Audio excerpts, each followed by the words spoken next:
Viens nous abréver espérance de mission du salut. En ce temps de carême, nous avons loué le salut, nous avons reçu la passion du Christ, nous avons glorifié son Saint-Nom, mais le blasphème n'a pas été fiable pour tout homme, car nous souffrons de ce mot en toute voie dans nos maisons, dans nos relations, dans nos familles, au cœur de l'Église. Le blasphème est la première position de l'impudicité que Christ n'a jamais voulu au cœur des hommes. Mais en ce jour, il nous pardonne de toute notre vie et notre cheminement qu'il implore cette passion pour que nous vivons en accueillant sa lumière et rendre grâce à son Saint-Nom que lui, il a supporté et il a porté. Ce qui est en lui aujourd'hui, c'est ce qu'on appelle la croix.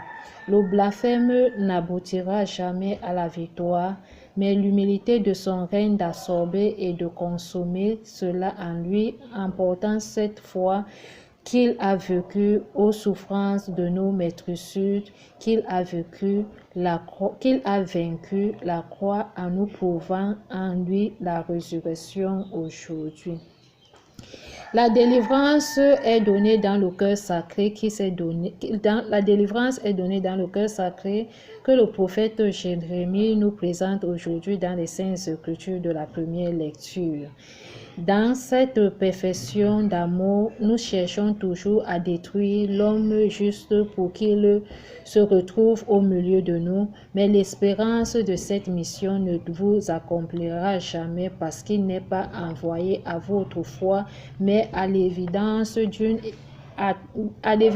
ce sujet, fait compassion pour cette mission de miséricorde pour recevoir son Saint-Nom en reconnaissant la puissance de l'Esprit Saint qui donne la vie en justice et dans la vérité en opérant la demeure de cet lieu d'où vous ne pouviez plus avoir le pouvoir de se glorifier à son Saint-Nom.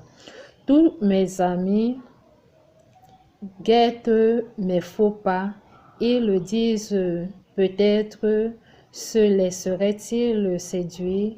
Nous réussirons et nous prendrons sur lui notre revanche. Mais le Seigneur est avec moi, tel un guerrier redoutable, mes persécuteurs trébuchent et ils ne réussiront pas, leur défaite les couvrira.